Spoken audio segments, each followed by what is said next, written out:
my name is Brianna Sinclair, and this is my 69th week on HRT. If you like my content, please like, comment, subscribe. You can follow me over on my Discord, my Blue Sky, and I do have an X account that will be linked in the description below. And with that being said, let's get right into the video. So as I said, today is my 69th week, and the quick measurements update.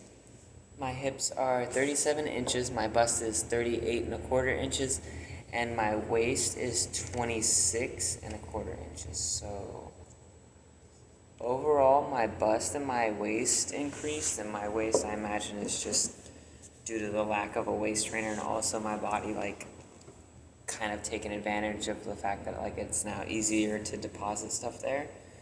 My bust, I hope that's real, because I would like for my breasts to continue to grow, just even a little bit. I'm happy I have them regardless, because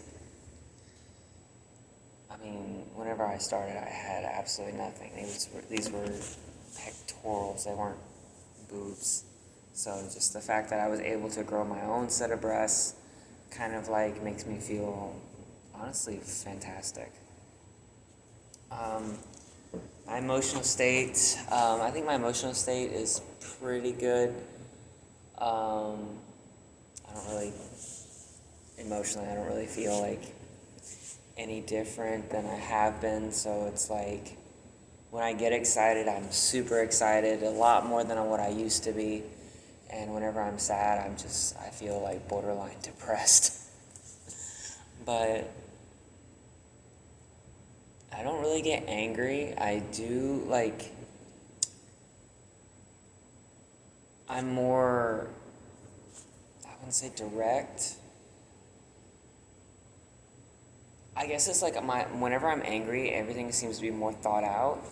So my anger is whenever it reaches a peak, which is new to me.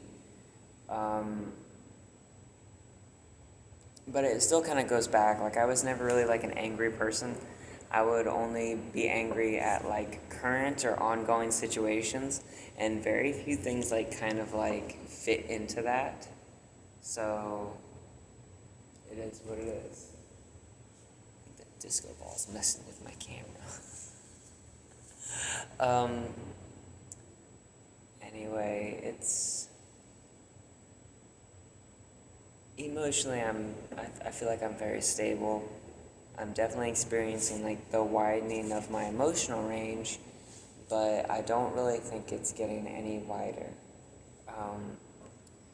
Hair reduction and growth. I think all of my body hair has reduced in kind of how it's growing, at least how drastic it is.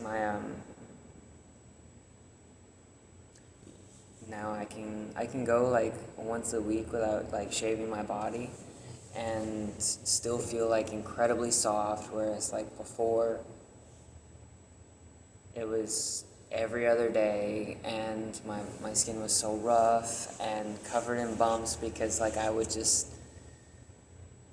fillet my skin off, because that's what made me feel good. I wanted everything just gone.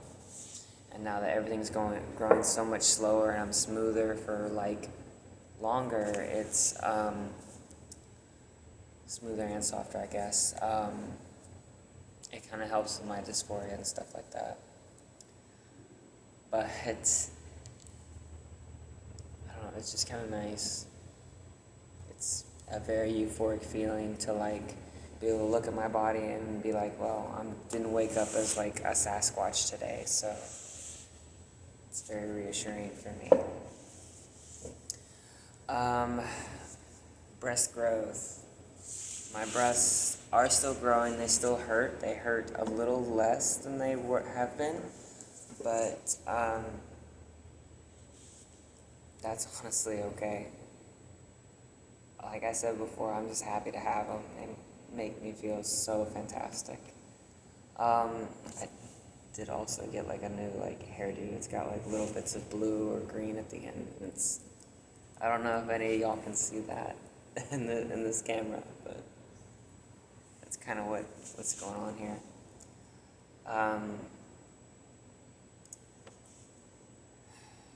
just the fact that like I was able to like grow the breast that I have is kind of nice. I still would like a breast augmentation, but I'm just thankful for what I was given. My genetics worked good. Fat redistribution.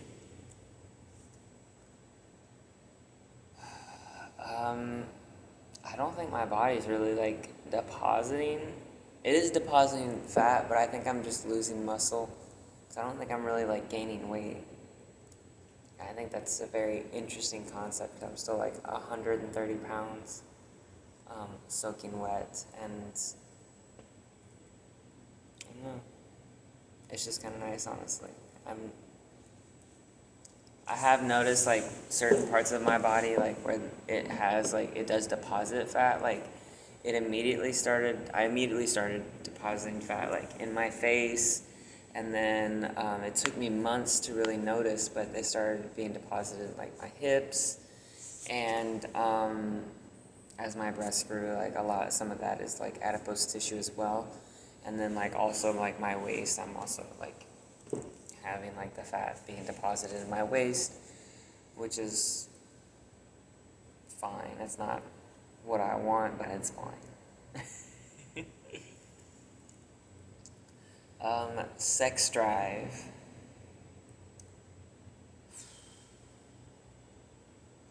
I don't think my sex drive has dropped. It's just gotten so incredibly hard for me to be satisfied sexually that it's exhausting. It's exhausting, and I don't understand like why or what's going on. So that's different for me. Like,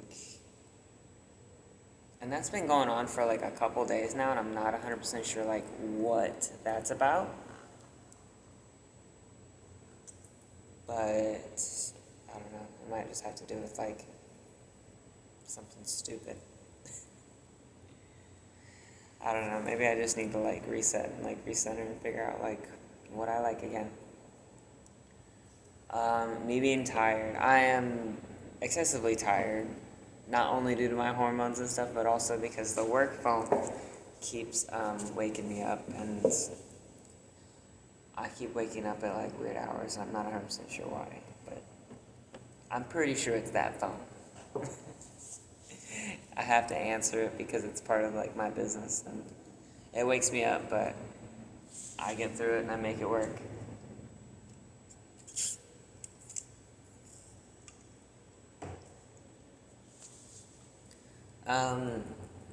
Voice development or progress. I don't really think I've made any, but I'm hoping that as I make these videos, like I can actually say to the contrary, that my voice therapy is paying off. I know a lot of like transgender girls like they talk about like their voice and stuff like that, and like after so many years of just talking the way they talk, like they can't go back to like their boy voice, and I think that's kind of cool. I'm kind of hoping for that.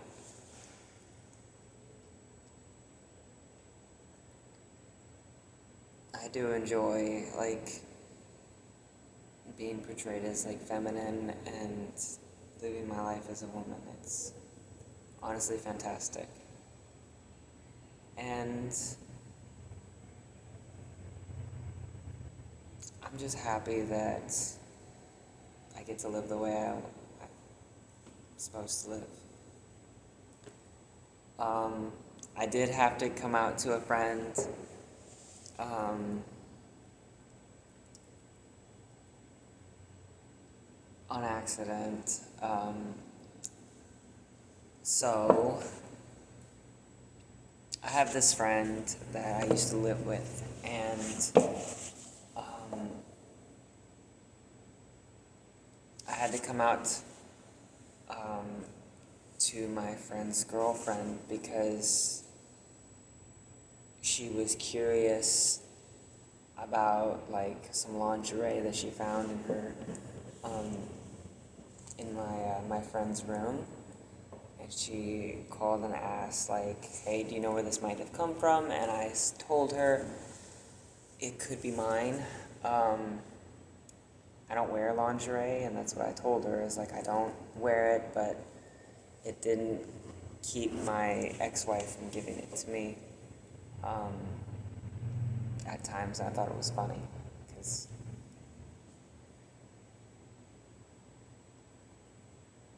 I just don't really like have anyone to really wear that kind of stuff for. It's not that I don't find it like attractive or sexy. It's just that I haven't really found like the person that I would want to be that vulnerable with. And maybe I'll find them again.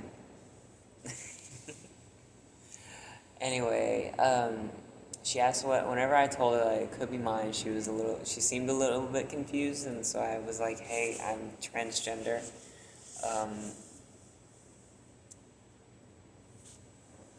My friend was letting me stay there, and he was a good friend of mine, and she responded with, I know, he told me after you left. And I was like, oh. And she asked me like why I never corrected her, because like I dressed like a boy whenever she was over, and I told her it was like I didn't want her to think that there was anything going on between me and my friend. I would rather her have like this notion that there's like two boys living in the house instead of a boy and a girl. And for most women that would make them uncomfortable, and to kind of like leave their boyfriend alone for long periods of time with another girl. And she was very appreciative that I thought about her that way, and anyway, I thought that was pretty interesting that I had to come out to my friend.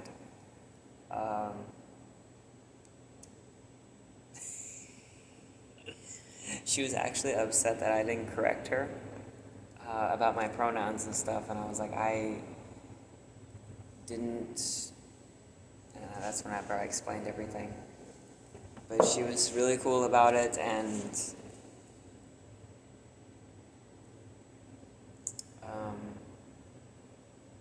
yeah, it was very awkward. It's because I imagine whenever she called, she probably knew, but I hope she doesn't think that like me and him were doing anything. My friend was solely my friend.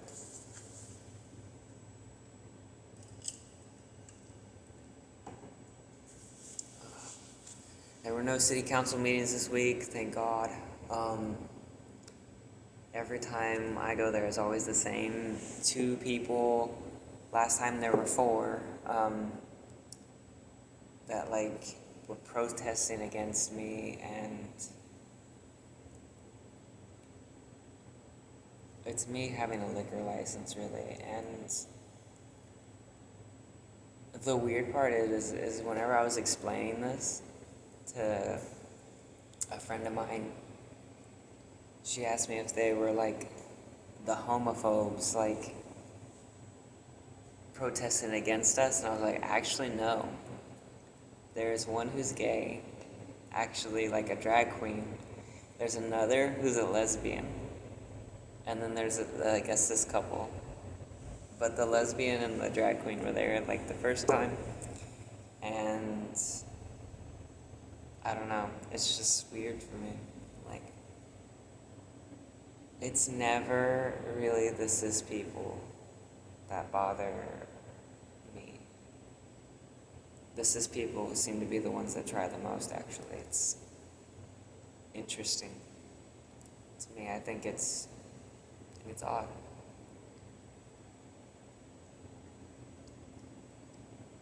Or if they're in your same situation, then they really try.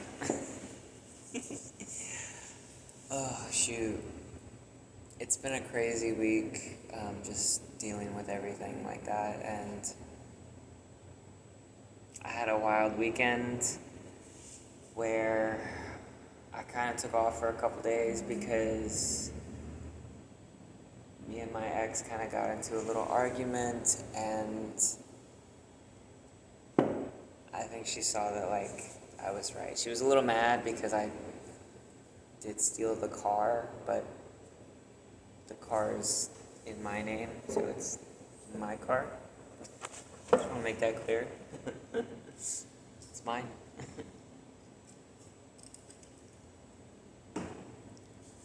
And I thought that was funny. She was really mad that I took the car. But yeah, I don't know, I got the chance to sit and think for a little bit, and I hung out with a friend of mine who's super sweet and just an amazing person. They're another transgender woman, and they're just so adorable. Oh man. But yeah, I crashed over at her house for a little bit, and it was a good night. It was a good night.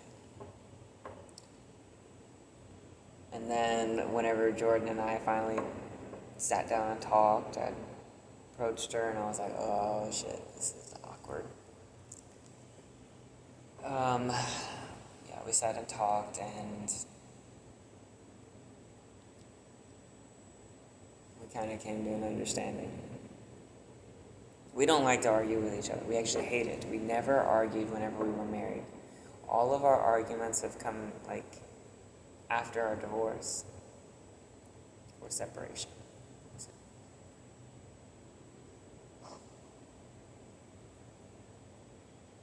I just can't help but feel like if I was still a boy, we never would have argued. Never.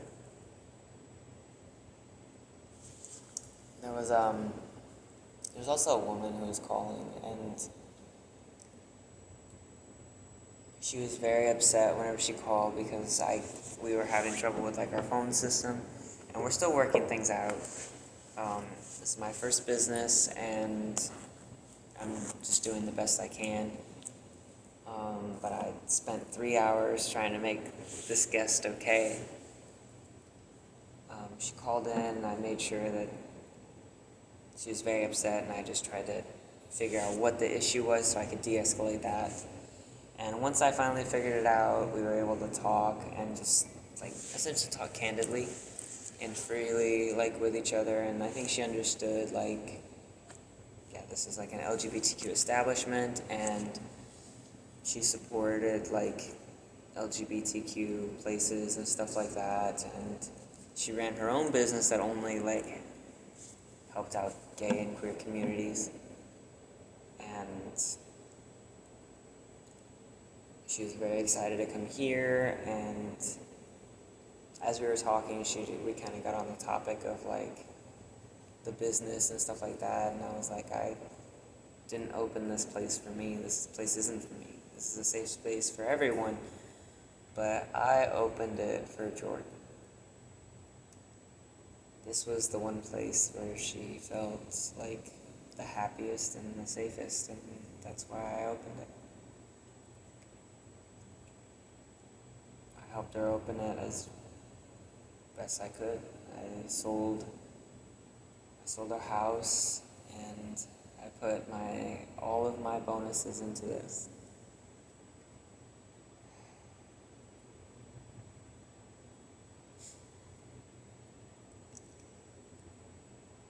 And even though my ex-wife and I aren't together, I still don't love her any less. I just want her to be happy. And I think that's something that is important. She's been through enough, and I just kind of want her to be able to relax for a change. Anyway, let's get this walk out of the way.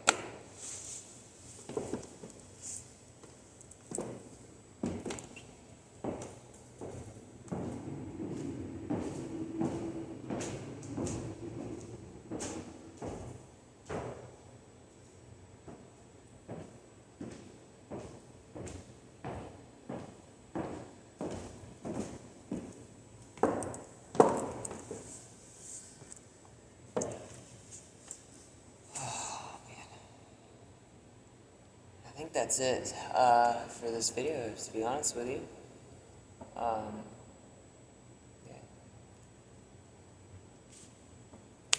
I guess if you like my content, please like, comment, subscribe. You can follow me over on my Discord, my X account, and my Blue Sky. I guess in the closing question of this one would be, what was the hardest you worked to like please like a guest in like an establishment you owned or worked? Like, what was the hardest you worked, and what did you do to fix it? With that being said, this is Brianna Sinclair signing off.